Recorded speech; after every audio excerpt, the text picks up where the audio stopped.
Hi hello ನಮಸ್ತೆ ಎಲ್ರಿಗೂ welcome to ಭೋಜನ ಉಪಹಾರ ಯೂಟ್ಯೂಬ್ ಚಾನಲ್. ಎಲ್ಲರೂ ಹೇಗಿದ್ದೀರಾ? ಗಿಣ್ಣು ಅಂದರೆ ಯಾರಿಗೆ ತಾನೇ ಇಷ್ಟ ಇಲ್ಲ, ಪ್ರತಿಯೊಬ್ಬರಿಗೂ ಇಷ್ಟನೇ ಅಲ್ವಾ? ಸೊ ಹಾಗಾಗಿ ಹಳ್ಳಿ ಸೈಡಲ್ಲಿ ಕಾಮನಾಗಿ ಗಿಣ್ಣು ಸಿಗುತ್ತೆ. ಬಟ್ ಸಿಟಿಯಲ್ಲಿ ಇರುವವರಿಗೆ ಸಿಗೋದಿಲ್ಲ ಅಂತ ನಾನು ತುಂಬಾ ಈಸಿಯಾಗಿ ಗಿಣ್ಣು ಹಾಲು ಇಲ್ಲದೆ ಗಿಣ್ಣನ್ನು ಯಾವ ಥರ ಮಾಡಬೇಕು ಅಂತ ಹೇಳ್ಕೊಡ್ತಾ ಇದ್ದೀನಿ ನೋಡಿ.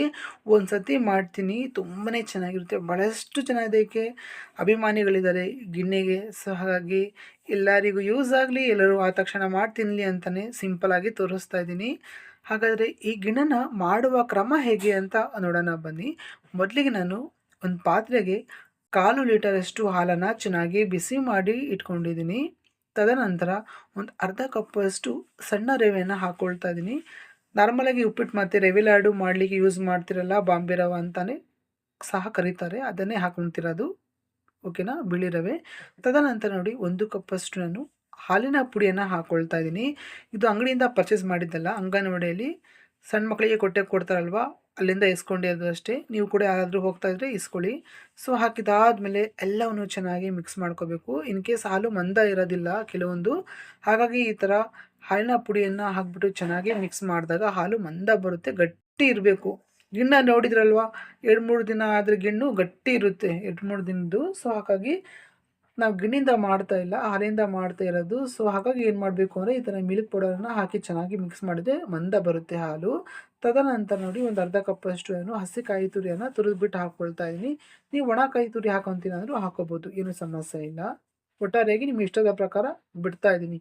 ಹಸಿ ಅಥವಾ ಒಣ ಯಾವುದಾದ್ರೂ ಹಾಕ್ಕೊಳ್ಳಿ. ನಂತರ ಒಂದು ಅರ್ಧ ಟೀ ಸ್ಪೂನಷ್ಟು ಗಸಗಸೆ ಚೆನ್ನಾಗಿ ಬಿಸಿ ಮಾಡಿಬಿಟ್ಟು ಹಾಕ್ಕೊಳ್ತಾ ಇದ್ದೀನಿ. ಮತ್ತು ಒಂದು 3-4 ಏಲಕ್ಕಿಯನ್ನು ಪೌಡರ್ ಮಾಡಿಬಿಟ್ಟು ಹಾಕ್ಕೊಳ್ತಾ ಇದ್ದೀನಿ. ಹಾಕಿದಾದಮೇಲೆ ಸ್ಪೂನಿಂದ ಎಲ್ಲವನ್ನು ಚೆನ್ನಾಗಿ ಮಿಕ್ಸ್ ಮಾಡ್ಕೋಬೇಕು. ಈ ಕನ್ಸಿಸ್ಟೆನ್ಸಿ ತೋರಿಸ್ತಾ ಇದ್ದೀನಿ ನೋಡಿ.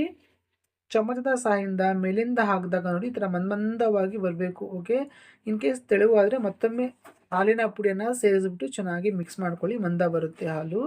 ತದನಂತರ ನೋಡಿ ರುಚಿಗೆ ತಕ್ಕಷ್ಟು ಸಕ್ಕರೆಯನ್ನು ಹಾಕ್ಕೊಳ್ತಾ ಇದ್ದೀನಿ. ನಾನೊಂದು 3/4 ಕಪ್ಪಷ್ಟು ಹಾಕ್ಕೊಳ್ತಾ ಇದ್ದೀನಿ. ಬೆಲ್ಲ ಮಾತ್ರ ಹಾಕಲಿಕ್ಕೆ ಹೋಗಬೇಡಿ. ಬೆಲ್ಲ ಹಾಕಿದರೆ ನೋಡಿ ಎರಡಕ್ಕೂ ಆಪೋಸಿಟ್ ಹಾಲು ಒಡೆಯುತ್ತೆ, ಚೆನ್ನಾಗಿರೋದಿಲ್ಲ. ಭಾಳಷ್ಟು ಜನ ಗಿಣ್ಣಿಗೆ ಬೆಲ್ಲವನ್ನು ಹಾಕ್ಬಿಟ್ಟು ಮಾಡ್ತಾರೆ, ಬಟ್ ಹೊಡೆಯುತ್ತೆ ಕಂಪಲ್ಸರಿ.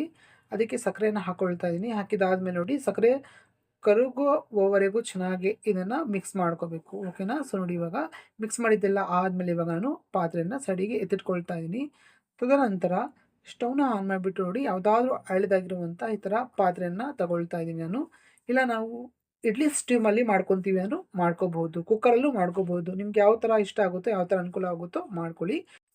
ಪಾತ್ರೆಗೆ ನಾನು 3 ಲೋಟ ನೀರನ್ನು ಹಾಕ್ಕೊಳ್ತಾ ಇದ್ದೀನಿ. ನಂತರ ಈ ಥರ ಚಿಕ್ಕ ಬಟ್ಲಲ್ಲಿ ಅದೇ ನೀರನ್ನು ತುಂಬಿಟ್ಟು ನೋಡಿ ಮಧ್ಯಭಾಗದಲ್ಲಿ ಈ ಥರ ಇಟ್ಕೊಳ್ತಾ ಇದ್ದೀನಿ. ನಂತರ ಬಿಸಿ ಆಗಬೇಕು ಅಂತ ಏನೂ ಇಲ್ಲ.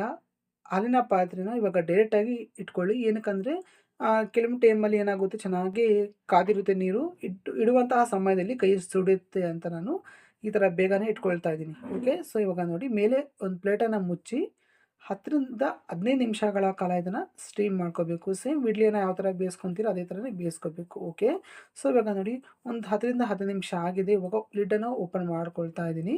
ಸೊ ಇವಾಗ ಚೆಕ್ ಮಾಡಲಿಕ್ಕೆ ಜಸ್ಟ್ ಒಂದು ನೈಫ್ ಅಂದರೆ ಚಾಕುವಿನ ಸಹಾಯದಿಂದ ಜಸ್ಟ್ ಈ ಥರ ಅದು ನೋಡಿದಾಗ ಗೊತ್ತಾಗ್ಬಿಡುತ್ತೆ, ಅಂಟಿಲ್ಲ ಅಂದರೆ ಕರೆಕ್ಟಾಗಿ ಆಗಿರುತ್ತೆ. ಸೊ ಇವಾಗ ಸ್ಟವ್ನ ಆಫ್ ಮಾಡಿಬಿಟ್ಟು ತುಂಬ ತಣ್ಣಗೆ ಆಗಲಿಕ್ಕೆ ಬಿಡ್ತಾ ಇದ್ದೀನಿ. ತದನಂತರ ನೋಡ್ಬೋದು ಒಂದು ಸರ್ವಿಂಗ್ ಪ್ಲೇಟಿಗೆ ನಾನು ಇದನ್ನು ಹಾಕ್ಕೊಂಡಿದ್ದೀನಿ. ಸ್ವಲ್ಪ ಫ್ರೀಸ್ ಮಾಡಿ ತಿನ್ನಿ, ಚೆನ್ನಾಗಿರುತ್ತೆ. ಜೊತೆಗೆ ಪೀಸ್ ಸಹ ಕಟ್ ಮಾಡ್ಕೋಬೋದು. ನೋಡಿ ಇವಾಗ ಒಂದು ಸ್ಪೂನಷ್ಟು ನಾನು ತೋರಿಸ್ತಾ ಇದ್ದೀನಲ್ವಾ, ಹೀಗೆ ತಿಂದರೆ ತುಂಬಾ ಚೆನ್ನಾಗಿರುತ್ತೆ ಮಾತ್ರ ಟೇಸ್ಟ್. ನೀವು ಒಂದು ಸತಿ ಟ್ರೈ ಮಾಡಿಬಿಟ್ಟು ಹೇಳಿ. ಸೊ ಫೈನಲ್ ಆಗಿ ಇವಾಗ ನಾನು ತಿಂದ್ಬಿಟ್ಟು ಹೇಳ್ತೀನಿ, ತುಂಬಾ ಚೆನ್ನಾಗಿರುತ್ತೆ ಮಾತ್ರ. ನಾನೇ ತಿಂತಾಯಿದ್ದೀನಿ ಅಂತ ಅಂದ್ಕೋಬೇಡಿ, ಕಂಪಲ್ಸರಿ ಎಲ್ಲರೂ ಬನ್ನಿ, ಖಂಡಿತವಾಗಿ ಮಾಡ್ಕೊಡೋಣ, ತುಂಬಾ ಚೆನ್ನಾಗಿರುತ್ತೆ. ನೀವು ಕೂಡ ಒಂದು ಸತಿ ಟ್ರೈ ಮಾಡಿಬಿಟ್ಟು ಹೇಗಾಗಿತ್ತು ಅನ್ನೋದನ್ನು ಕಮೆಂಟ್ ಮುಖಾಂತರ ಹೇಳಿ. ಈ ರೆಸಿಪಿ ನಿಮಗೆ ಇಷ್ಟ ಅಂದರೆ ಲೈಕ್ ಮಾಡಿ, ಸಬ್ಸ್ಕ್ರೈಬ್ ಮಾಡ್ಕೊಳ್ಳಿ. ಮತ್ತು ಒಂದು ಹೊಸ ರೆಸಿಪಿಯೊಂದಿಗೆ ಸಿಗ್ತೀನಿ. ಅಲ್ಲಿವರೆಗೂ ಎಂಜಾಯ್ ಮಾಡ್ತಾ ಇರಿ. ಶುಭವಾಗಲಿ. ಬಾಯ್, ಥ್ಯಾಂಕ್ಸ್.